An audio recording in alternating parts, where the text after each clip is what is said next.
Bonjour à tous, merci d'être présents. Juste vous rappeler quelques règles pour le bon fonctionnement de l'heure que nous allons passer ensemble. Donc vérifier qu'évidemment que la qualité du son est bon pour que vous puissiez nous entendre. Au niveau des intervenants, donc ne pas oublier de couper son micro et de réouvrir juste au moment où on prend la parole. Pour les participants, je vous rappelle que vous pouvez poser vos questions aux conférenciers tout au long de la présentation. Pour cela, on passe par le chat. Vous avez une petite bulle sur le côté droit que vous pouvez cliquer et poser vos questions au fur et à mesure de la présentation. Et puis, je vais demander aux différents intervenants d'essayer de respecter le temps d'intervention pour que tout le monde puisse s'exprimer.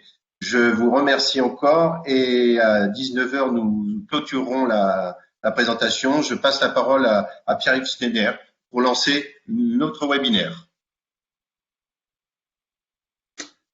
Bonjour à tous, Pierre-Yves Schneider.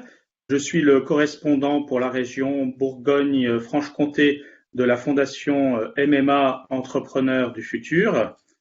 Merci à votre présence sur ce webinaire que nous co-organisons avec la CCI, avec la Chambre d'agriculture et la Chambre des métiers. Le thème de notre webinaire est « Entrepreneurs, préservez votre santé physique et mentale face à la crise ». En deux mots sur la fondation, c'est une fondation d'entreprise d'intérêt général qui s'intéresse à la personne de l'entrepreneur elle-même et qui a pour objet de soutenir et d'encourager des initiatives, l'innovation et la capacité des entrepreneurs et des territoires que les entrepreneurs et les territoires peuvent tirer des mutations dans lesquelles nous sommes actuellement, et c'est le thème de ce soir un petit peu. Voilà, notre webinaire se déroulera de la façon suivante. Nous aurons dans un premier temps d'abord le plaisir d'accueillir le professeur Olivier Torres et je laisserai le président Lacour vous le présenter. Et dans un deuxième temps, nous accueillerons le docteur Gérard Osterman que je présenterai avant son intervention. Au cours de cette intervention, comme l'a dit John, nous pourrons sur le côté droit de notre écran poser des questions sur le chat et à l'issue des deux interventions, je relayerai avec d'autres vos questions auprès des intervenants et comme ça vous aurez les réponses à vos questions. Très bonne conférence à tous et je passe la parole à nos présidents. Oui, bonjour à tous. Oui, bonjour à toutes et à tous. À la Chambre de commerce et d'industrie de Saône-et-Loire, avec les deux autres chambres consulaires du département, nous avons fait le constat qu'il y avait une forte corrélation entre la santé du dirigeant, la santé du chef d'entreprise et le niveau de performance de l'entreprise. En effet, le dirigeant, c'est celui qui insuffle l'énergie dans son entreprise, c'est son implication, sa détermination qui entraîne les collaborateurs dans la voie de la réussite de l'entreprise. Et pourtant, cette santé, elle est rudement mise à l'épreuve.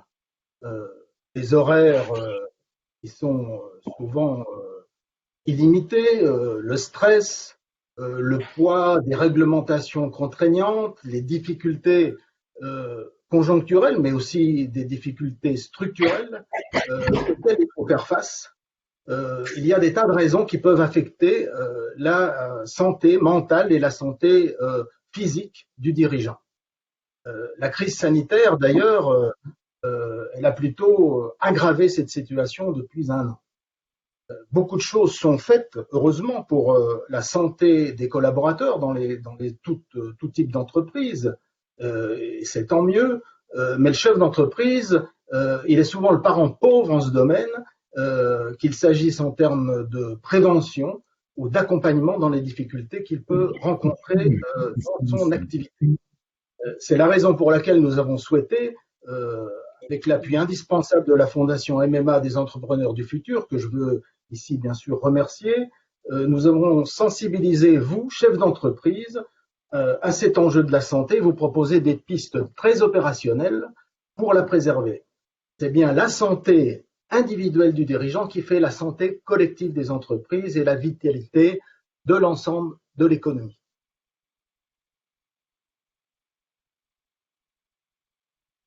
Bernard ou Jean-Philippe, je ne sais pas lequel. Bonjour à toutes et à tous. Nous le savons au quotidien, piloter l'entreprise, quelle que soit sa taille et sa forme juridique, est un test permanent pour la santé de son dirigeant. La thématique qui vous est présentée ce soir est l'occasion de faire un point sur ces questions que personne ne nous pose, mais dont tout le monde doit se soucier. La santé du dirigeant impacte aussi la santé de l'entreprise. Et l'ensemble, avec les intervenants de qualité qui se présenteront à vous tout à l'heure, nous pourrons allier performance et bien-être. À travers les témoignages, j'espère que chacun trouvera de quoi rebondir s'il est en difficulté avec le contexte qui est le nôtre, ou bien pourra tout simplement maximiser ses réussites actuelles. À ce stade, je remercie la Fondation MMA de son concours ainsi que les présidents M. Suchot et M. Lacour de leur engagement afin que cette conférence puisse avoir lieu pour l'ensemble des entreprises de Saône-et-Loire, dans les domaines que nous représentons. Et puisque nous allons évoquer les questions à des rythmes tout à l'heure, je ne prendrai pas davantage de temps en introduction, si ce n'est que pour vous souhaiter à tous et à toutes une bonne conférence. Merci.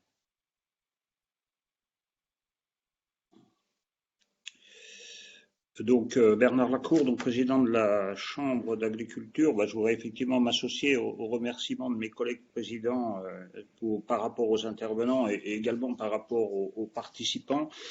Dire que la Chambre d'agriculture et le monde agricole, mais enfin comme les autres chambres consulaires, c'est-à-dire qu'on a en préoccupation l'installation des jeunes, le renouvellement des générations, et il convient à ce titre d'être en capacité d'accompagner nos agriculteurs et en particulier les jeunes qu'on installe à la fois dans leur développement, ce qui est plutôt plus facile, on va dire, mais aussi dans leurs difficultés. Et à ce titre-là, l'agriculture, par ses spécificités, c'est-à-dire une entreprise, mais seule au milieu de la campagne, souvent d'ailleurs, on a créé un certain nombre de choses, pour citer AgriSolidarité avec la MSA, on a nos organisations par structure.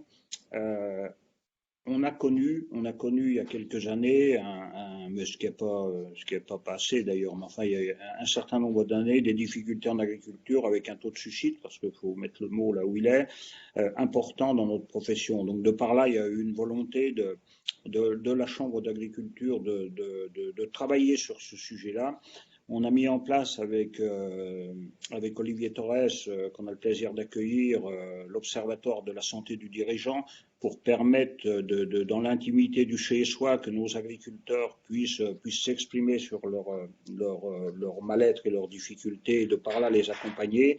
Et plus récemment, et là on est dans l'interconsulaire sur le coup, on a mis en place un système de mentorat où des chefs d'entreprise, autres qu'agriculteurs, sont mis en relation avec des agriculteurs pour échanger sur leur entreprise, sur leur gestion, sur leurs difficultés. Voilà, en tout cas, c'est pour nous également une vraie préoccupation, cet accompagnement des chefs d'entreprise, parce que comme ça a été dit, un chef d'entreprise qui est bien dans sa tête est aussi bien dans la réussite de son entreprise. Voilà. Merci à vous.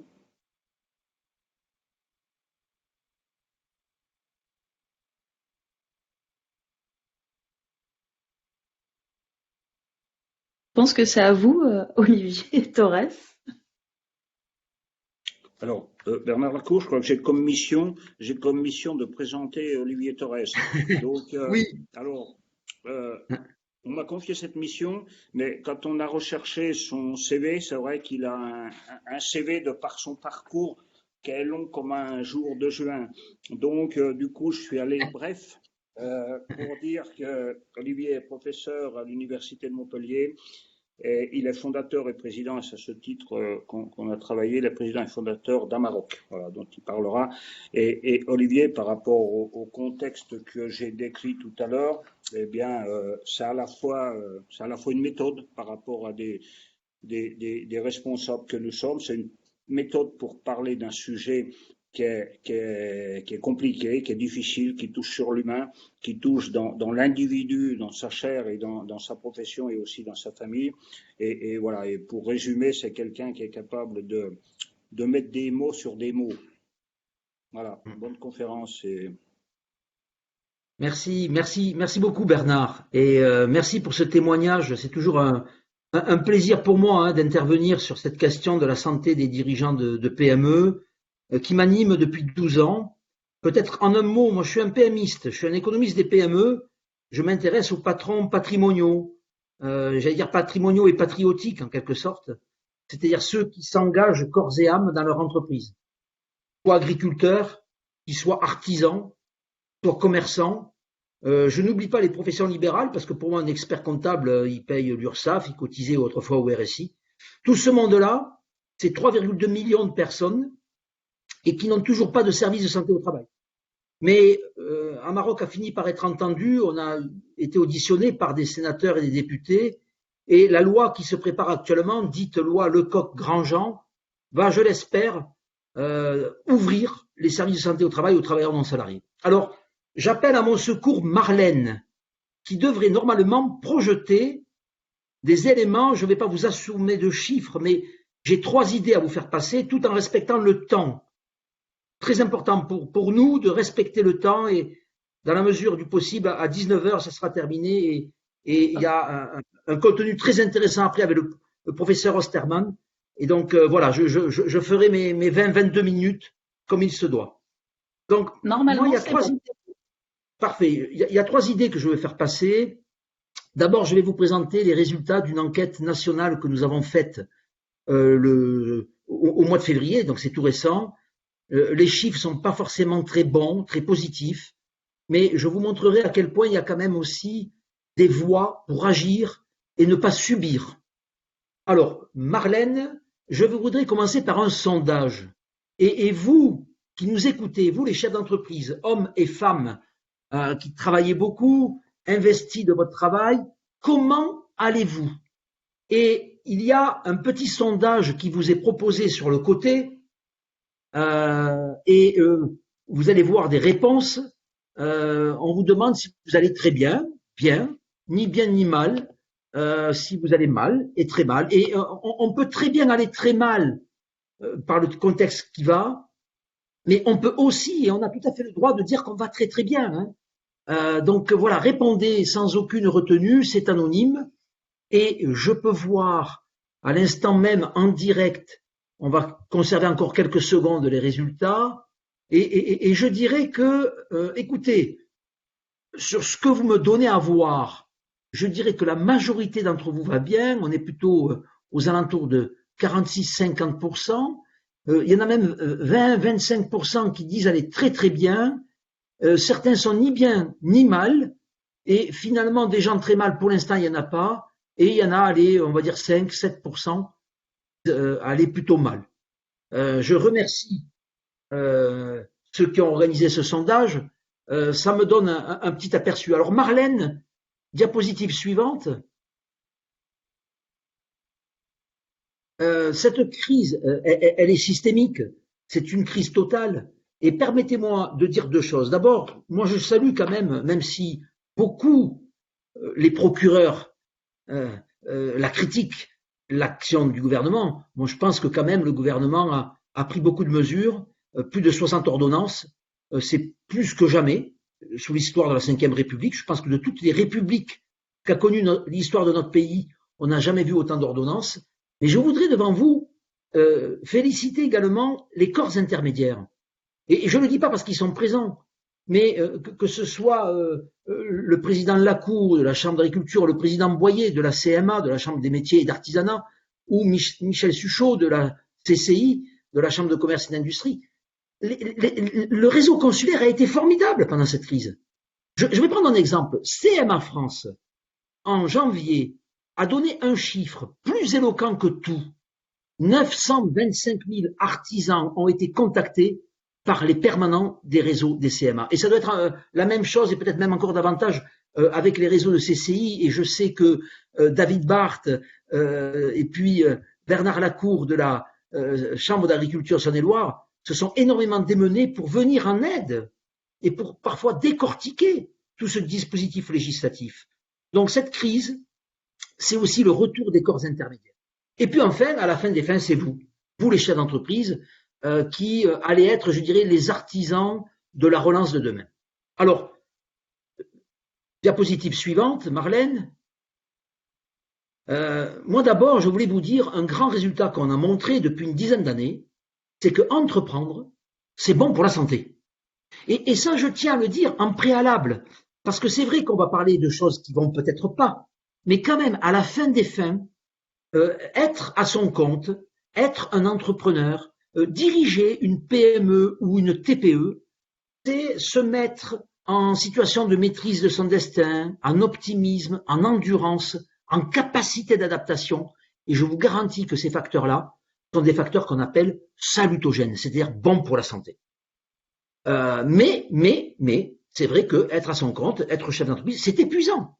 Et donc, vous comprenez que la problématique de notre observatoire, et nous sommes épaulés, je les en remercie, par la Fondation des entrepreneurs du futur MMA, c'est comment continuer à entreprendre sans trop s'épuiser. Alors, Marlène, quelques éléments. D'abord, les 2 points que je vais évoquer avec vous, c'est la vigilance entrepreneuriale, j'y reviendrai, et comment faire face au stress. Diapo suivante. D'abord, quelques résultats.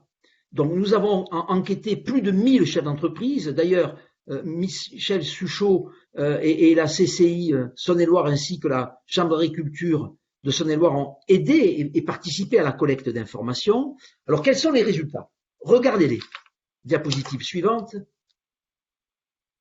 Je vous demande de regarder surtout les chiffres cerclés de rouge. Nous avons la première colonne, c'est mars 2019, une étude que nous avons réalisée avec la Fondation des entrepreneurs du futur, qui mettait en évidence que 17% et demi des chefs d'entreprise étaient en temps normal, en situation un peu d'épuisement. Ils n'étaient pas en burn-out, mais il y avait des formes d'épuisement assez avancées.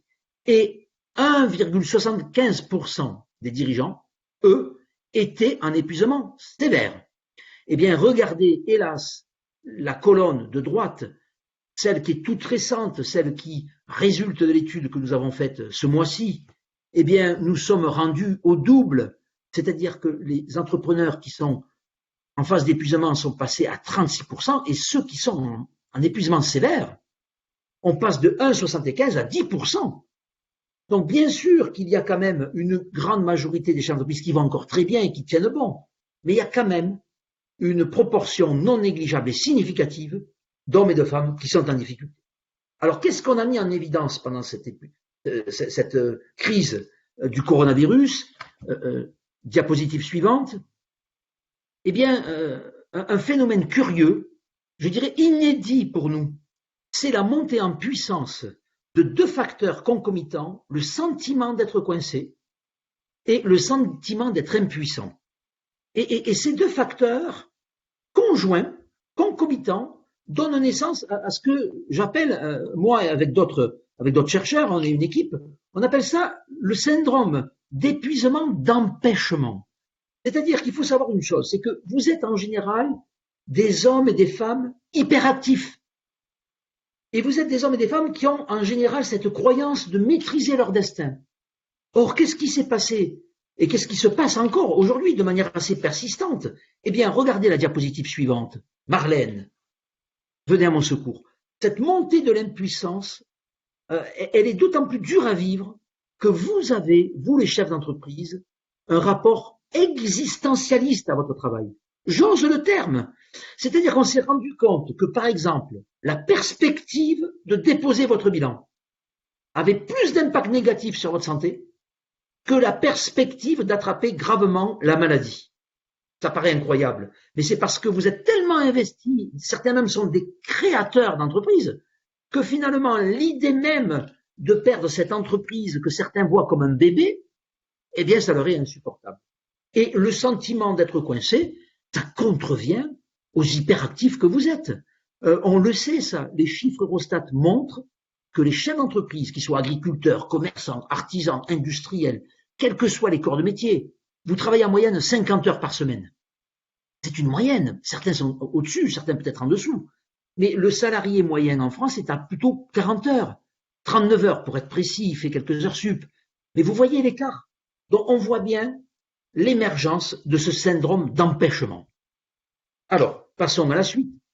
On va, je dirais que le message et qui sera martelé par le professeur Osterman après moi, c'est accepter, oui, j'y reviendrai par la suite, mais se résigner, non, non.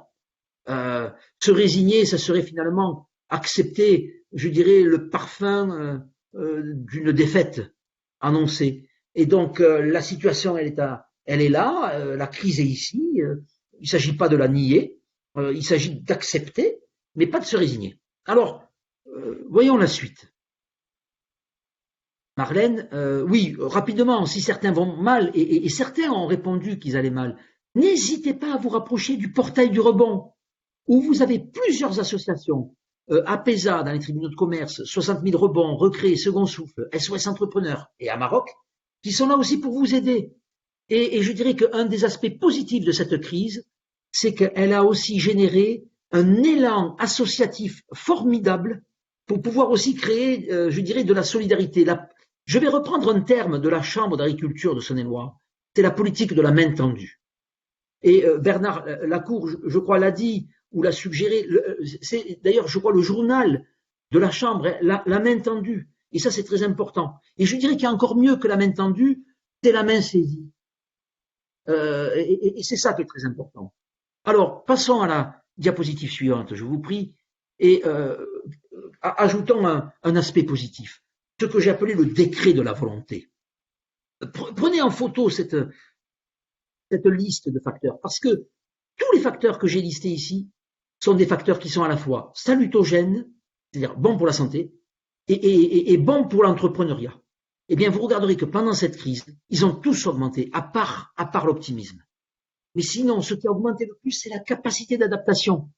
Et je dirais qu'un être humain, tant qu'il a cette capacité d'adaptation chevillée au corps, eh bien, je vous garantis que ça, je dirais que tous les espoirs sont permis. Diapositive suivante. Alors, la vigilance, qu'est-ce qu'elle a fait? Eh bien, je dirais que la vigilance entrepreneuriale, c'est 3 points. D'abord, un entrepreneur, c'est un homme ou une femme qui s'abreuve d'informations, puis qui transforme cette information en idée. En général, les chefs d'entreprise que vous êtes des hommes et des femmes d'idées. Mais ça ne suffit pas pour être un entrepreneur, encore faut-il transformer les idées en opportunités. Qu'est-ce qui s'est passé pendant cette crise? Eh bien, regardez la diapositive suivante. Vous avez, pendant cette crise, augmenté votre activité d'information. Vous êtes en hypervigilance informationnelle. On voit la courbe rouge, c'est celle pendant le Covid, elle a augmenté. Mais par contre, et ça c'est gênant, la dernière étape, celle de l'évaluation, celle où vous passez du temps à évaluer les nouvelles idées en opportunités, elle s'est hypotrophiée, elle s'est, je dirais, atrophiée. Et ça, c'est un vrai problème. Alors, comment on peut développer sa vigilance entrepreneuriale? Passez, je vous prie, Marlène, les 2 diapositives. Non, passez encore une autre diapositive et encore la suivante. Je vais vous dire des choses très, très basiques, mais je me l'applique moi-même, ce que je suis en train de vous dire. Quand vous avez des idées, notez-les par écrit. Parce qu'on a constaté que les chefs d'entreprise en général, ils ne dorment pas assez. Vous faites de votre sommeil une variable d'ajustement de votre travail. Et les bonnes idées que vous avez, le lendemain, vous les avez oubliées. Rien de mieux que l'écrit. Moi, j'ai mon agenda, c'est un agenda papier, vous voyez, je ne suis pas très électronique. J'avais un agenda électronique, je suis revenu au papier. C'est pour tout vous dire. Pourquoi? Parce que j'ai l'habitude, depuis des années, quand j'ai des idées, j'ai un petit cahier au fond, où je mets un mot, 2 mots, éventuellement une phrase. Je les mets des fois au crayon de papier pour pouvoir l'effacer une fois que je l'ai traité. Mais prenez la peine de tenir vos idées par écrit. Et puis, slide suivante, une fois que vous avez écrit ça, venez à la question de la mise en œuvre, parce qu'une idée sans mise en œuvre, ça ne vaut rien. Et la mise en œuvre, c'est quoi? Eh bien, c'est qui fait quoi, où, quand, comment, pourquoi. Quand vous avez une idée, posez-vous la question avec qui, comment, quand, pourquoi. Toutes ces questions-là, ce sont des questions de base. Mais c'est ça la stratégie, La stratégie en PME, c'est pas quelque chose de sophistiqué que parfois on enseigne dans les grandes écoles pour faire de la stratégie dans les grands groupes avec des matrices très, très complexes. Non, en PME, c'est le bon sens qui prime. Mais à la fin des fins, ce qui est le plus important, ce sont les idées qui se transforment de manière opérationnelle. Et enfin, 3e et dernière étape, Marlène va nous le projeter, c'est évaluer la mise en œuvre en termes de bénéfices et d'avantages. je dirais, l'art du stratège que de transformer les contraintes en opportunités. Et c'est ce travail-là qui est nécessaire. Profitez du temps pour certains que vous avez. Profitez peut-être de ce manque de lisibilité pour regarder ce que vous avez à l'intérieur de votre entreprise et de vous dire peut-être qu'il est temps d'activer des projets dormants que j'avais il y a 1 an, 2 ans, 3 ans, que je n'ai jamais activés parce que je n'avais pas le temps, parce que j'étais pris par le quotidien et que peut-être pour certains d'entre vous qui seraient en activité plus réduite parce qu'il y a un couvre-feu ou peut-être parce que vos activités sont carrément fermées, eh bien, il est urgent de réfléchir et de mettre en œuvre cette vigilance entrepreneuriale. Alors, je termine sur ce point-là et je respecte bien mon temps. Marlène, une opportunité, c'est donc une idée dont la mise en œuvre conduit à un bénéfice et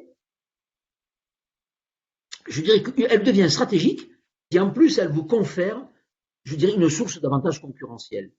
Être stratège, c'est bien, mais être stratège durablement, c'est beaucoup mieux. Suite, peut-être une remarque, peut-être est venu le temps pour chacun d'entre nous de nous poser, je dirais, la question d'opportunités éco-stratégiques. On parle de plus en plus du monde d'après. Je crois qu'on a tous vécu des événements positifs et négatifs, mais parmi les positifs, eh bien, il va falloir les capitaliser. Peut-être le télétravail, peut-être de nouvelles organisations avec ses collaborateurs. Tout ça, ça peut être mis à profit pour peut-être mettre, je dirais, du territoire et de l'environnement dans nos stratégies et produire ce que j'appellerais un avantage concurrentiel, durable, mais de bien commun. Et si on arrive à faire ça, c'est une baguette peut-être magique, mais quand même, si on tend vers ça, alors je suis convaincu, vous entendez, que dans quelques années, on se dira que cette crise a été peut-être une bénédiction et non pas une malédiction.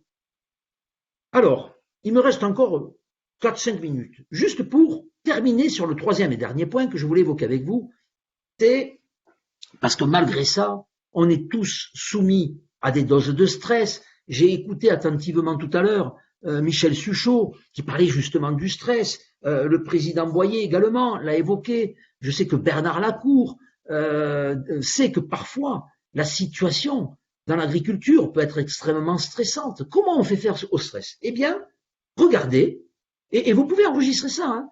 Il y a 14 stratégies différentes pour gérer le stress.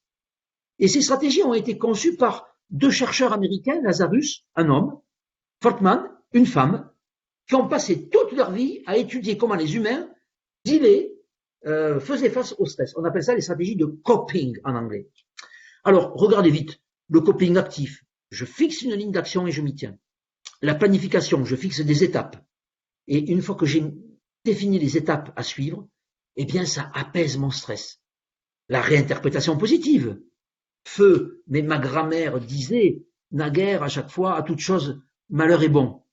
Les anciens disaient souvent ça. Eh bien, je pense que il faut certainement voir les aspects positifs que nous sommes en train de voir. Regardez, on est plusieurs dizaines là présents, hein, alors qu'on est certainement dispersés, peut-être pas aux 4 coins de la France, mais en tout cas aux 4 coins de votre département de la Saône-et-Loire. Et bien ça, je trouve que la technologie, c'est fantastique. Songez que, pour ma part, il y a 10 mois, je savais même pas ce que voulait dire Zoom. Je connaissais pas du tout ça. Et aujourd'hui, on a des capacités incroyables. Distraction, le sport, aller voir un film, la lecture, ça peut être aussi un moyen de gérer le stress. La recherche de soutien, qu'il soit instrumental ou émotionnel, l'expression des sentiments, l'autoblâme. Vous avez des hommes et des femmes, quand ils sont stressés, ils se mettent à culpa 3 fois. L'acceptation, c'est très important. J'accepte, je ne me résigne pas, hein, mais j'accepte la situation. Je la comprends, peut-être pour mieux agir. L'humour est aussi un mode de gestion du stress. On retrouve des formes d'humour dans tous les pays au monde, l'humour juif, l'humour polonais, l'humour irlandais, l'humour écossais, enfin bon, l'humour catalan, enfin bref. Je connais pas il y a certainement un humour de Saône-et-Loire, hein, il faudrait voir comment on pourrait le catégoriser. Il y a aussi le déni, hélas, alors je dis hélas parce que c'est peut-être pas la meilleure façon, mais quand même, il y a des hommes et des femmes, quand ils sont stressés, ils disent bon, je fais comme si de rien n'était. La religion, alors ce sont des Américains, hein, moi je dirais peut-être la méditation, mais en tout cas prier, méditer, ça peut chez certains les apaiser. Le désengagement comportemental, la politique de l'autruche, hein, et puis également l'utilisation des substances. Vous avez des hommes et des femmes, quand ils sont stressés, ils se mettent à fumer, et peut-être certains pas qu'à fumer. Allez, un petit rouge pour me donner du courage, ou même d'autres substances plus robustes, des bonnes liqueurs d'antan ou de grammaire. Oui, mais si on en abuse trop, c'est peut-être une façon de gérer le stress. Lazarus et Folkman le disent, l'ont constaté. Et alors, du coup, je vais encore vous poser une question, ce sera la dernière. C'est vous qui nous écoutez. Quelles sont les stratégies qu'en général vous adoptez quand vous êtes stressé? Et ça m'intéresse d'avoir vos réponses. Et d'ailleurs, j'invite les conférenciers qui nous écoutent, les 3 présidents, les représentants de MMA, mon ami Gérard, à répondre aussi. Alors, c'est anonyme, hein, donc on ne voit pas nos réponses, mais j'aimerais savoir. Alors, on ne peut répondre qu'une seule fois, je crois. Hein, il n'y a pas plusieurs réponses possibles, parce qu'il y a plusieurs façons de gérer le stress. Bon, oui, il y a qu'une seule réponse. Je vous demande d'en choisir une. Bon, moi, je sais laquelle je choisis. Voilà. Et alors, pour voter, il faut aller en bas du menu déroulant pour mettre voter. Alors, on va laisser un petit peu de temps pour voir, mais 30 secondes, pas plus. Et on respecte bien le temps. Alors, est-ce qu'on peut voir en temps réel? Alors, je dirais, qu'est-ce que je vois? Eh bien, écoutez, ce qui se dessine, c'est plutôt coping actif, planification, réinterprétation positive, distraction, humour. Eh bien, écoutez, je vous félicite. Parce que je dirais que dans l'ensemble, vous adoptez les bonnes stratégies. Alors, je terminerai là-dessus. Quelles sont les réponses? Eh bien, regardez les 3 diapositives suivantes. Marlène va venir à mon secours et vous montre les stratégies qui fonctionnent toujours. Les travaux le montrent. C'est-à-dire que, regardez, elle raconte la même histoire, ces 4 stratégies. D'abord l'acceptation. Je ne peux pas changer si je n'accepte pas la situation. C'est accepter la réalité.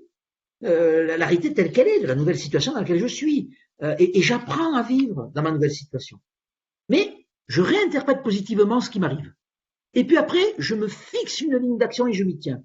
Et puis, chez certains, on l'a vu, vous n'êtes pas loin de 18% à avoir utilisé cette technique-là, c'est vous fixez des points d'étape. Et une fois que vous avez fixé vos objectifs intermédiaires, eh bien c'est rassurant, c'est déstressant, parce que vous savez où vous allez. Donc ces stratégies, elles fonctionnent très bien. En revanche, les stratégies qu'il faut bannir, Marlène, celles qui sont dysfonctionnelles, eh bien, vous l'aurez compris, utilisez les substances. Si à chaque fois que vous êtes stressé, vous fumez davantage, et on pourrait même aller au-delà, vous comprenez bien qu'il ne faut pas compter sur nous, qui nous intéressons à la santé, pour vous dire que c'est une bonne stratégie pour gérer le stress. De même, la politique de l'autruche, c'est pas bon. Le déni, le désengagement, non. C'est je dirais, des stratégies qui peuvent vous soulager à court terme, mais ça ne résout rien. Et puis, l'autoblâme. Alors là, je ne sais pas qui a dit mea culpa 3 fois, mais j'aurais tendance à dire, et je ne sais pas ce que Gérard en pense, c'est 3 fois de trop. Bon. Alors, je termine sur les stratégies qui fonctionnent chez certains et pas chez d'autres. On dit qu'elles sont à variabilité fonctionnelle. Eh bien, c'est les 6 autres. Je vous laisse les noter. Il y a des gens, il faut qu'ils s'expriment, qu'ils extériorisent leurs sentiments, ça leur fait du bien. Alors, parfois, le voisinage souffre un peu, hein, ils peuvent devenir anxiogènes, ces gens-là. La distraction, la recherche de soutien, l'humour, ça fait du bien, et puis pour certains, la prière, la transcendance, la méditation, sont aussi des éléments qui peuvent apporter du réconfort. Écoutez, ma satisfaction personnelle, c'est regarder la montre. J'ai respecté scrupuleusement les 25 minutes qui m'étaient allouées, et j'ai le grand plaisir maintenant de passer la parole à Gérard Osterman, mais avant, il va vous être présenté. Effectivement, merci beaucoup Olivier Torres pour cette très très belle présentation, très dynamique. Et nous sommes maintenant très heureux d'accueillir le professeur Gérard Osterman, alors qui est thérapeute, professeur de thérapeutique, de médecine interne, qui a beaucoup collaboré avec Boris Cyrulnik neurologue et psychiatre que certaines personnes doivent connaître. Il nous fera un focus sur les essentiels pour permettre aux entrepreneurs de résister, de rebondir en temps de crise. Sur la résilience, c'est un mot effectivement qui est important dans notre époque, et sur l'importance de se préserver pour garder le cap au cœur de cette tempête. Et là aussi, nous aurons au début de son intervention un sondage sur lequel il pourra rebondir. Dr Osterman, c'est à vous.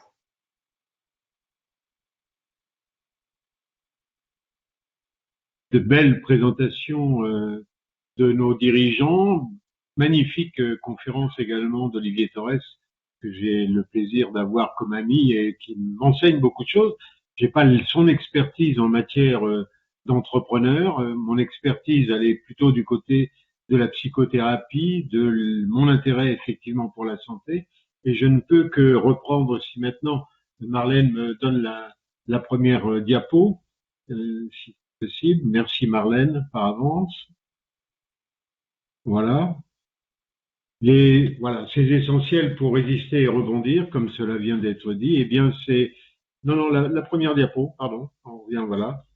C'est que effectivement, je suis tout à fait dans le sens de ce que vient de dire Olivier, à savoir qu'on ne peut pas changer ce que l'on n'a pas accepté. C'est d'ailleurs une grande règle en psychothérapie. Alors, qui est ce dirigeant, qui est ce personnage un peu leader qui va nous remettre dans le cap alors qu'on est dans la tourmente?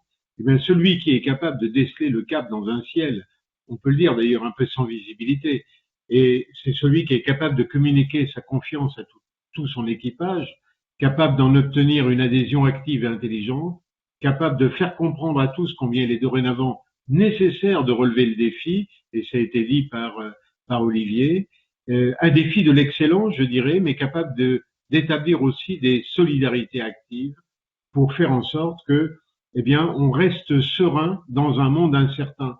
Et je ferai référence volontiers à Edgar Morin, qui est un monsieur que je considère comme très important au niveau de la pensée, qui a dit dans un ouvrage paru récemment, du haut de ses 95 ans, vivre, c'est naviguer dans une mer d'incertitude à travers des îlots et des archipels de certitude sur lesquels on se ravitaille. Je trouve que cette phrase, elle donne à penser. C'est-à-dire que on a beau être dans l'incertitude, eh bien, il faut avoir l'esprit libre pour inventer le futur, contourner les obstacles et les résistances au changement. Ça implique d'être en forme, ça implique de le rester, et Olivier a bien présenté, je dirais, tous ces facteurs solitogènes. Diapositive suivante. On est aujourd'hui dans une situation qui est traumatisante, c'est le moins qu'on puisse dire, mais nous ne sommes pas encore complètement dans la résilience, dans ce qu'on appelle cette action de rebondir après une forte épreuve, un traumatisme, des stress répétés. On est plutôt encore dans la résistance, c'est-à-dire que on affronte une pandémie, on affronte un virus, nous avons peur pour nos proches, nous avons peur pour les salariés de perdre notre emploi, de voir notre entreprise couler. Et les mois derniers, nous étions tous un peu sidérés, on l'est encore un peu parfois, un peu hébétés, un peu confus. Et maintenant, nous organisons la résistance, si j'ose dire. Et il viendra, et je suis d'accord avec Olivier, le temps de changer de culture, c'est-à-dire que pour moi, la résilience, c'est une espérance réaliste. Alors, on va faire un petit sondage, diapositive suivante. Pour vous, dans votre spontanéité, je dirais, c'est la résilience est-elle avant tout un processus individuel ou plutôt un processus collectif? Quelques secondes de réflexion minimale. Et puis, Olivier peut me commenter les résultats. Alors, nous sommes à 57. Ça change sans arrêt, mais on est plutôt vers 55 individuels, 45 collectifs. Je dirais quand même un léger avantage pour le processus individuel. Alors voilà, je crois que ça correspond un peu à ce que beaucoup de personnes ressentent, c'est que c'est d'abord des capacités individuelles, c'est d'abord quelque chose d'individuel. Il s'avère que c'est plutôt l'inverse qui se passe. C'est-à-dire que la résilience, c'est d'abord un processus collectif parce que tout seul, on ne peut rien faire. C'est-à-dire que la résilience, elle se joue à plusieurs niveaux. L'individu, la communauté, le collectif, la société, la culture et l'écosystème. Et il est clair que le renforcement de la résilience à chacun de ces niveaux va soutenir les autres dans une sorte de spirale positive. On peut dire qu'il y a trois étapes dans le processus de résilience: la préparation, la récupération et l'adaptation pour un nouveau développement. Diapositive suivante, pour dire que si on regarde un peu les contours de la résilience, eh bien, ce n'est pas une simple adaptation ou une résistance aux épreuves. Boris Cyrulnik, l'architecte, comme j'aime le dire, de la résilience, nous le dit à travers tous ses ouvrages. C'est pas non plus une suradaptation qui serait réservée à des personnes exceptionnelles. C'est pas non plus l'apanage d'individus, comme on pourrait dire, incassables, invulnérables. Alors c'est vrai que le mot résilience qu'on utilise très largement et parfois un peu à tort et à travers a été amené à amener des contresens. Je pense que c'est le halo sémantique, comme la rançon d'un succès trop rapide peut-être, mais qui fait que parfois, eh bien, on a considéré qu'effectivement la résilience c'était un peu le fait du surhomme. C'est absolument contraire à même ce que pense Boris Cyrulnik et tous les gens qui l'entourent dans la recherche. Non, c'est un concept peut-être un peu flou, mais ce n'est pas un concept mou. C'est à la fois une capacité, c'est à la fois un résultat, et c'est un processus en même temps. Pour qu'il y ait résilience, diapositive suivante, il faut qu'il y ait des tuteurs de résilience. C'est-à-dire que la survie n'est pas la vie. Pour qu'il y ait une véritable adaptation, eh bien, il faut qu'il y ait des personnes signifiantes autour de nous, bienveillantes, empathiques, qui vont pouvoir donner une parole, un geste dans un tournant décisif. Diapositive suivante, on n'est pas résilient tout seul. Il faut bien sûr des caractéristiques individuelles, ça a été dit, mais il faut aussi ce contexte familial, le contexte affectif, le contexte social, et tout ça c'est très important parce que le rôle des dirigeants, des managers, des directeurs des ressources humaines, personnellement j'ai toujours préféré le terme de directeur des humaines des ressources, ce serait mieux gestion plutôt humaine des ressources plus que des ressources humaines, et de faire savoir à chaque collaborateur qu'il est important le prendre en considération, lui montrer qu'on lui fait confiance. Donc on voit bien déjà comment s'établissent un peu les liens de solidarité à travers une équipe de collaboration. Diapositive suivante, on voit bien également, alors bien sûr c'est juste là pour cette petite plaque pour faire la différence entre le stress et le traumatisme. Vous voyez, dans le stress, sur la partie gauche de la diapositive, vous voyez bien qu'il y a cette pression qui arrive comme une pression sur des matériaux, mais en même temps, après, la vésicule psychique, le matériau va pouvoir se réexpandre. À l'inverse, quand il y a traumatisme, il y a vraiment effraction. Et là, il y a quelque chose qui, à ce moment-là, est véritablement blessé. Et on sait aujourd'hui que, d'une certaine manière, on pourrait comparer, si vous voulez, ce qui nous arrive à cette notion de résilience où Boris Cyrulnik utilise une métaphore. Elle dit finalement que c'est comme un tricot, c'est comme un maillage avec une laine affective et une laine sociale. Et il faut se méfier parfois des formulations un peu trop rapides. Rappelez-vous cette phrase qu'on entend régulièrement, que l'on doit à Nietzsche d'ailleurs, le philosophe, « Ce qui nous tue pas nous rend plus forts ». Oui, mais c'est toujours provisoire, ça reste à confirmer, je dirais, minute après minute, au risque de se retourner en son contraire, car ça fluctue comme tout processus. La résilience n'est pas un état stable. La résilience est un processus dynamique et la capacité de résilience peut déborder chez n'importe qui en fonction du contexte dans lequel on est. Ça, je crois que c'est très important de le comprendre. Et il faut comprendre à ce moment-là que d'où l'importance de, je dirais, à la fois des facteurs de protection qu'on peut avoir et puis de ce qui se passe dans notre existence. Diapositive suivante. Par exemple, je pourrais vous développer la résilience juste en 3 temps et 6 mots. 3 temps, avant, pendant et après. Avant, on sera d'autant plus, je dirais, en capacité de résilience, c'est-à-dire de rebondir après un traumatisme ou après des stress importants, qu'on a eu et qu'on a pu acquérir dans son enfance un attachement confiant, sécure. On a une bonne capacité de mentalisation. Ça veut dire quoi?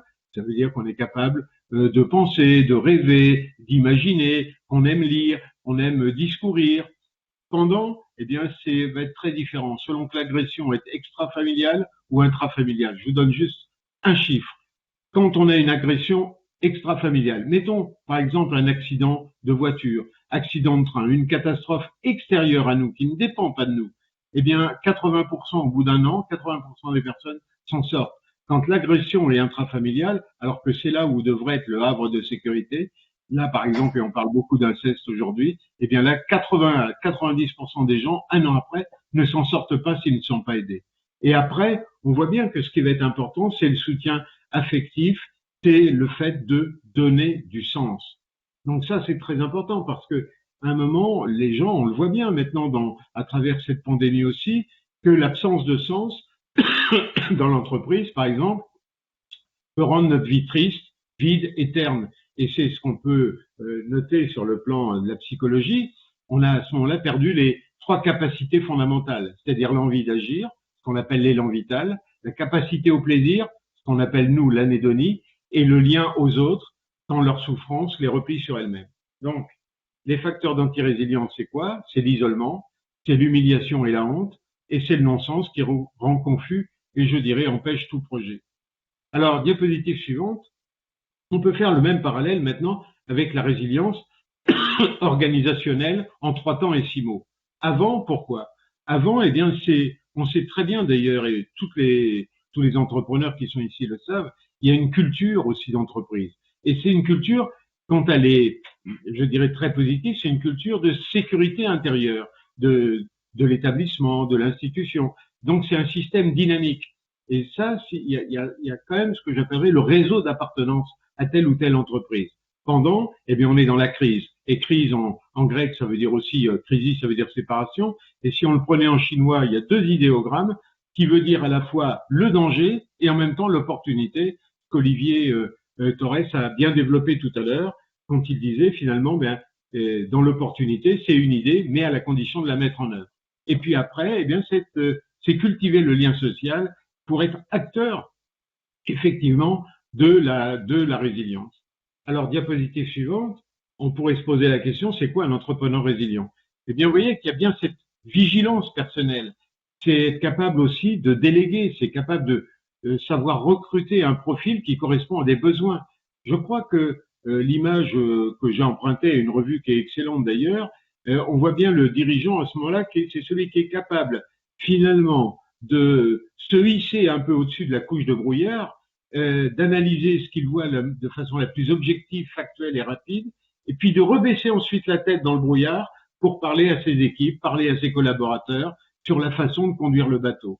C'est-à-dire que le dirigeant résilient doit faire réussir, je dirais, une collectivité humaine qui est sonnée par la crise. Et je pense que les salariés, tous les gens qui travaillent dans cette entreprise en ce moment ont besoin plus que jamais que le capitaine du navire soit franc, sincère et direct. Diapositive suivante, mais pas que. Il doit aussi avoir une capacité, je dirais, d'optimisme. J'adore ce tableau de Vladimir Makovsky, où on voit que finalement l'optimisme est un facteur de réussite très puissant, puisque c'est ce qui permet de mettre le réel sous tension positive, si j'ose dire. Un dirigeant optimiste, c'est quelqu'un qui, dans tous les cas de figure, s'accorde, je dirais, et accorde le droit à l'erreur, dès lors que cette erreur peut être analysée et représenter à ce moment-là une source d'apprentissage collectif. Un dirigeant optimiste, à l'heure de la reconstruction, c'est celui ou celle qui donne à ceux qui l'entourent la permission d'innover et de faire bouger les lignes. Donc ça, c'est, je crois, très important.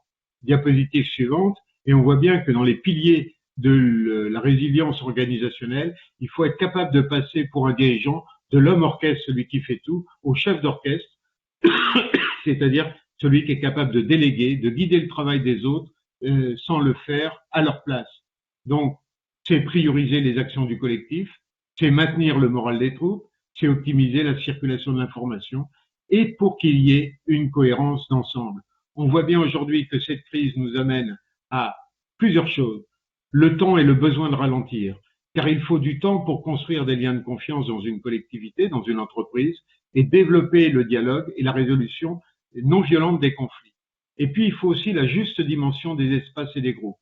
Et puis, peut-être réaliser, et c'est probablement le changement de culture que j'évoquais tout à l'heure, que les liens sont plus importants que les biens. Je pense, pour ma part, qu'on ne tombe pas amoureux d'un taux de croissance. Et puis, également, le refus de la démesure et de l'avidité addictive, de la toute-puissance que les Grecs appelaient l'hubris. Peut-être aussi valoriser davantage la coopération que la compétition. Je dirais juste un mot du télétravail, car regardez, sur cette plaque diapositive suivante, on avait en 2000 le télétravail augmenté l'épanouissement, il y a plein de publications là-dessus, la motivation et la productivité des salariés. Aujourd'hui, on est forcé d'adopter le télétravail à temps plein, presque de manière à temps plein, avec justement la non-séparation entre le lieu de repos et le lieu de travail, donc difficulté de séparer vie professionnelle, vie personnelle, le manque d'horaire fixe, et il y a des études qui montrent que les gens travaillent plus finalement en télétravail que en présentiel, avec des temps de pause parfois inadaptés, avec une perte d'équilibre et isolement social qui favorise le syndrome d'empêchement, je dirais, dont parlait tout à l'heure Olivier. Diapositive suivante. Rappelons-nous, juste pour le citer, mais ça mériterait un plus long développement, bien évidemment, qu'il faut cultiver la résilience d'abord de notre propre corps par notre mode de vie, tant au niveau de l'alimentation, cette alimentation qui doit répondre, je dirais, à la règle des 3 V pour moi, c'est-à-dire végétal, vrai et varié, c'est-à-dire privilégier davantage les calories végétales quand on peut, ça ne veut pas dire qu'il faut supprimer toutes les protéines animales, limiter les produits ultra transformés, c'est pour ça que je l'appelle le vrai, et le varié, c'est-à-dire manger varié, local et si possible bio. Le sommeil, eh bien, Olivier en a parlé tout à l'heure en tant que variable d'ajustement, et on sait que on est souvent en déficit aujourd'hui de sommeil et en dette de sommeil, et puis la sédentarité, la lutte contre la sédentarité, qui est malheureusement un grand problème aujourd'hui et qui n'est pas assez réglé. J'ai pas le temps de le développer plus, je dirais diapositive suivante. Il y a aussi toute la dimension de la régulation des émotions et du stress, et comme je l'ai écrit, trop embrasse manque le train, trop embrasse mal les trains, trop embrasse, finalement on finit par avoir mal aux reins également, et dans cette gestion du temps étouffé qui est le nôtre en ce moment, il faut savoir maîtriser son temps sans perdre le nord. D'ailleurs, parce que si on perd le nord, on est à l'ouest, comme on dit, on est désorienté, on a perdu l'est. Comme dirait Nino Ferrer, il ne nous reste plus que le sud, là où la vie dure 1 million d'années. Et puis, je dirais, pour terminer, éviter les fameux 3D, qui seraient le dépôt de bilan, la dépression et le divorce. Eh bien, je conclurai que manager l'imprévisible passe par, bien sûr, la résilience du dirigeant, mais on a vu que c'était une résilience organisationnelle, collective, la confiance, l'importance de cette intelligence collective, de l'anticipation du dirigeant et son agilité, mais tous ces concepts sont pas forcément simples à mettre en musique. Diapositive suivante. Vous voyez, c'est que cette crise au moins a révélé l'importance de la communication comme ciment du collectif et que l'échange, comme dit Carole du PC, l'échange entre pairs, c'est de l'intelligence collective qui sort des murs de l'entreprise. Diapositive suivante. Je terminerai par ce petit tableau, si j'ose dire. Le travail, c'est du plaisir, sinon c'est mal fait. Merci de votre attention.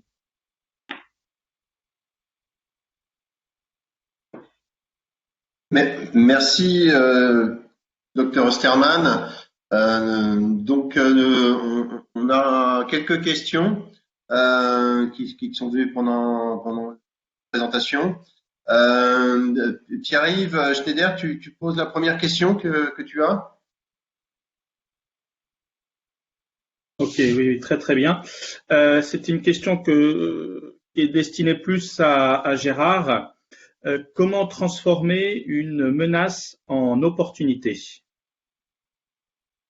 Alors, je pense que Olivier a répondu à la question par rapport à le fait de recueillir un peu ces idées, de les noter, de les mettre en œuvre. C'est le fait de transformer un peu ces idées.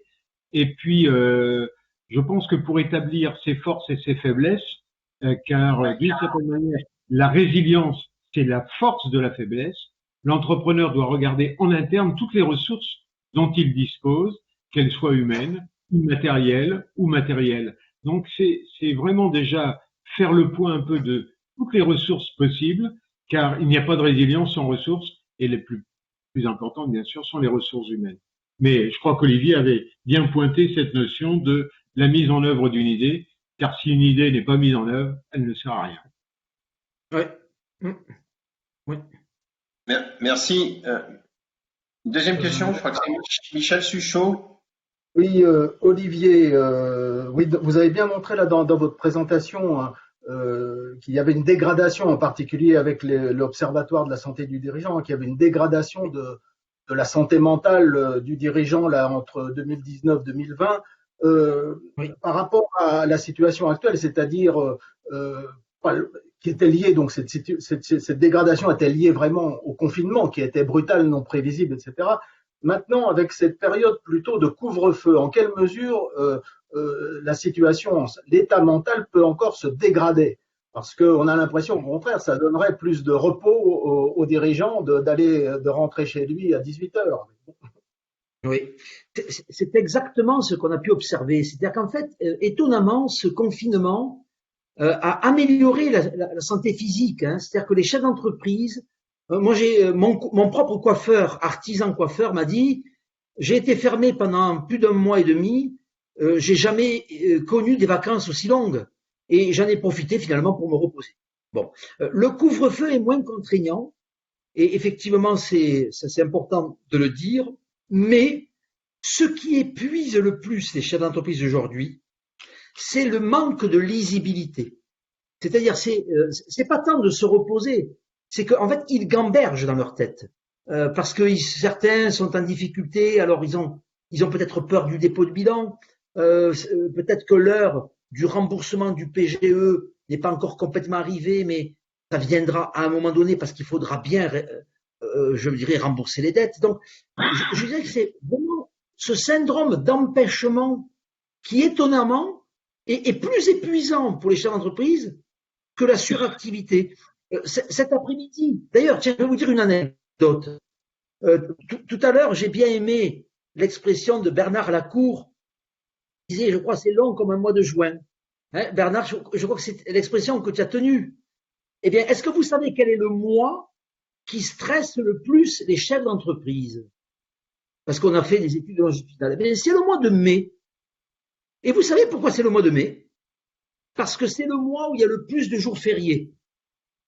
Et beaucoup de chefs d'entreprise me disent, le problème, c'est que ces jours fériés, parfois qui deviennent des ponts, qui deviennent même des aqueducs, eh bien, ce sont des jours où on est empêché de travailler, alors que nos clients, eux, ils exigent d'être livrés toujours de la même façon et de manière aussi vite.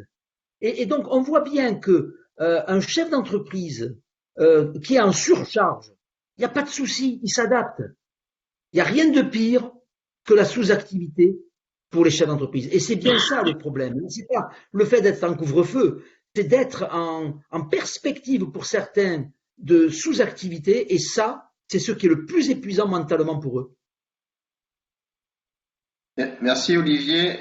Une autre question, Pierre-Yves Schneider. Oui, alors c'était tout. Alors une question aussi pour Gérard à propos de la résilience. On a parlé tout à l'heure de la résilience. De cette nouvelle forme de façon. Et est-ce qu'être résilient, ça va supposer aussi être en capacité de mettre en place de nouvelles formes de gouvernance partagée? Je crois que c'est une excellente question parce que c'est véritablement d'ailleurs ce qui se passe. Parce que si le chef d'entreprise, le dirigeant a l'habitude de prendre toutes ces décisions importantes sans concertation pour être plus efficace, aller plus vite, on va dire, alors il risque vraiment de souffrir de son isolement dans cette période de crise. Car la pression est trop forte, la complexité est trop importante pour un seul homme, aussi passionné, aussi expert soit-il de son entreprise. Donc c'est effectivement la question de la gouvernance partagée qui se pose aujourd'hui pour les dirigeants de petites et moyennes entreprises ou d'entreprises intermédiaires. Ça, je crois que c'est juste évident. Je ne sais pas ce qu'en pense Olivier, mais... Ah oui, et non seulement je suis entièrement d'accord, mais je rajouterai l'idée que je vous invite à aller sur le site de BPI France. Et vous avez une étude qui est gratuite, elle est en ligne, elle est accessible, dont le titre est « Vaincre les solitudes du chef d'entreprise ». Et vous avez sur cette petite étude, très bien faite, des tas d'astuces pour pouvoir justement sortir de votre isolement. Par exemple, dans tous les grands groupes, vous avez des conseils d'administration. Bon, or en général, l'artisan, le commerçant, il est tout seul. Qu'est-ce qui vous empêche de créer un quasi-conseil d'administration? Alors, c'est pas pour se la péter, mais vous prenez 3 amis, vous leur proposez une fois tous les 6 mois un bon repas. Je suis sûr qu'ils vont venir, surtout dans votre région où il y a de tels bons plats. Je vais pas faire de la publicité pour la charolaise, mais quand même. Et là, autour de ça, vous leur dites, voilà, je vais profiter de ce bon repas pour vous parler de ma stratégie. Alors, vous avez fixé le rendez-vous se rapproche, et vous rendez compte que la veille, vous n'avez rien préparé. Mais vous allez faire ça au dernier moment. Et puis, vous allez leur parler de votre stratégie. Eh bien, vos amis, qui sont aussi des chefs d'entreprise, hein, ils vont vous dire des choses. Et si vous vous astreignez à créer ce quasi-conseil d'administration qui ne vous coûtera que le prix d'un bon repas, je vous garantis que ça peut vous donner des tas d'idées d'une forme de gouvernance collective dont parlait tout à l'heure Gérard. Le problème de la PME, c'est pas d'être petite, c'est d'être isolée. Vous entendez? Le problème de la PME, ce n'est pas d'être petite, c'est d'être isolée. Et c'est la proximité, ça. Hein? Close en anglais, closeness, closure. Close friend, close door. On voit bien cette ambivalence. La proximité, c'est ce qui me rapproche, mais trop de proximité, c'est ce qui empêche la vue et qui parfois m'enferme. Donc il faut trouver le juste milieu. Merci. C'est vrai dans la résilience individuelle, pareil, c'est le facteur d'anti-résilience majeur, c'est la perte de sens et l'isolement. Donc c'est vrai aussi pour le collectif et pour l'entreprise, bien sûr. Jean-Philippe Boyer, je crois que vous avez une question pour Olivier. Oui, tout à fait. Et à propos d'Olivier, par rapport à son coiffeur, je confirme, moi je suis coiffeur et c'est la première fois de ma vie que je prends 2 mois de vacances. Donc moi je vais avoir Et alors, mon coiffeur n'est pas resté inactif, il en a profité pour faire du bricolage chez lui. Et comme beaucoup d'ailleurs, moi j'ai dans ma famille, ils sont tous bistrotiers. Et j'ai mon petit cousin qui a un bar à 7, ben, il a refait toutes les peintures, il a tout remis à neuf, des tas de chantiers qu'il remettait au lendemain. Oui, c'est ça aussi, transformer les contraintes en opportunités. Mais en tout cas, c'est de ne pas se résigner de rester inactif. Vraiment. Alors voilà, ma question sur les numéros verts qui se multiplient justement dans cette période pour faire face à la détresse des dirigeants. Et je voulais savoir s'ils étaient utiles et efficaces et s'il y avait d'autres méthodes que d'appeler à ces numéros verts. Voilà. Alors écoutez, cette question n'était pas préméditée, mais je dirais que c'est toute ma vie cette question-là. Parce qu'à Maroc, depuis des années, nous mettons en place des numéros verts avec les chambres d'agriculture, avec des CCI, avec des CMA, avec la CAPEB, avec la FFB, peu importe, quels que soient les syndicats. Eh bien, moi je dis oui, le numéro vert, c'est un bon début parce que c'est une main tendue. Mais ce n'est qu'un début. Parce qu'il y a mieux que la main tendue, c'est la main saisie. Et allez, je vais vous faire partager d'un scoop. C'est que c'est tout nouveau. Nous venons avec l'Observatoire à Maroc de mettre en place à Maroc e-santé, qui est un outil numérique qui permet aux chefs d'entreprise de répondre à des questions et de s'auto-diagnostiquer par rapport à sa propre santé. Quand c'est positif, on dit c'est bien, continuez comme ça. Parce qu'il faut s'adresser aux artisans, aux commerçants et aux chefs d'entreprise qui vont bien. Parce qu'une grande majorité d'entre vous, vous allez bien. Vous l'avez vu d'ailleurs dans le sondage. Mais si certains vont mal, alors là, on en a le cœur net, on met en place un système de dépistage intégré qui permet de diagnostiquer s'il y a un risque de burn-out ou pas. Et si une cote d'alerte est atteinte, alors là, on met un numéro vert. Eh bien, je veux croire qu'un questionnement vaut mieux qu'une question. Et que nous allons expérimenter ça dans les semaines à venir, là, avec tous les services de santé au travail d'Occitanie. Et en fonction des résultats, ben, je dirai, je publierai, et je rendrai compte, et si cet outil est utile, eh ben, on fera en sorte qu'il se propage dans tout le pays. Donc oui, je réponds doublement oui. Oui, le numéro vert, c'est un bon début. Ça suffit pas parce que parfois, dire si vous allez mal, appelez, vous savez, un agriculteur, un artisan, un commerçant, un chef d'entreprise, ce sont des hommes et des femmes qui ont beaucoup de pudeur. Et il y a un sentiment de fierté. Et enclencher un numéro, parfois on n'ose pas. Et on s'en est rendu compte avec Bernard, avec la Chambre d'agriculture. Nous, avec la Chambre, on ne donne pas un numéro vert, on met un formulaire que les agriculteurs en difficulté remplissent. Et c'est nous qui les rappelons. Eh bien, cette méthode plus indirecte, plus douce, ben, je peux vous garantir, Laure Chancel n'est pas là, mais elle pourrait témoigner, ça marche davantage. Merci. On va prendre une dernière question. Bernard Lacour, je crois que vous avez une question à poser. Bernard? Non, pas de question? Non, j'avais pas prévu de question, mais en vérité, ce qui est important pour nous responsables, voilà, en tant que président de chambre consulaire, c'est de positionner l'homme au cœur de nos réflexions, de nos travails, de nos orientations, voilà, parce que effectivement, l'homme qui s'épanouit dans son travail, par nature, son entreprise fonctionne. Voilà, donc moi voilà, enfin, je suis parfaitement, et quand Gérard Osterman dit on tombe pas amoureux d'un taux de croissance, eh bien, c'est exactement ça, c'est-à-dire que l'homme doit être au cœur de nos réflexions. Voilà, juste un petit bémol, quand il dit faut manger du végétal, moi je lui dis quand même que une bonne entrecôte charolaise, c'est quand même pas mal. Je m'y attendais un peu, Bernard.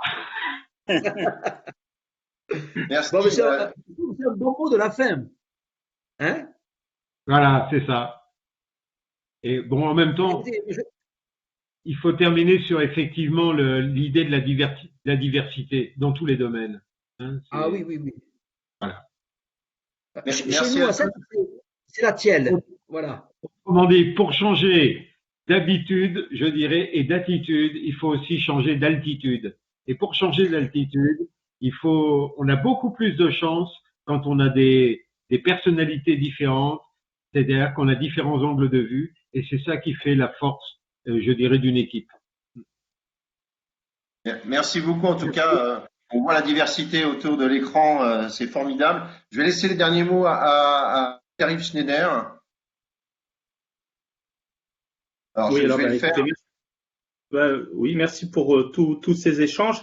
Comme vous l'avez vu dans l'invitation, il y a un guide que la Fondation a édité, un guide, édité sous format numérique, voilà, qui apparaît à l'écran, que vous allez tous recevoir par le mail que vous allez laisser pour vous inscrire. C'est un guide qui a été écrit sous la direction de Gérard Osterman, donc avec en collaboration avec les experts de la Fondation, et qui permet de continuer un petit peu toute cette réflexion que nous avons initiée ce soir sur ce sujet de la santé du chef d'entreprise. Voilà. Merci à tous. En tout cas, c'était extrêmement intéressant. Merci. Très bonne soirée à tous et à très bientôt. Merci, John. Merci. Au revoir à tous. Merci. Au revoir. Et très heureux de respecter le timing. C'est parfait. Votre temps est précieux. C'est très bien. À bientôt, Bernard. Et à bientôt, Michel. Merci. Merci, Michel. Merci.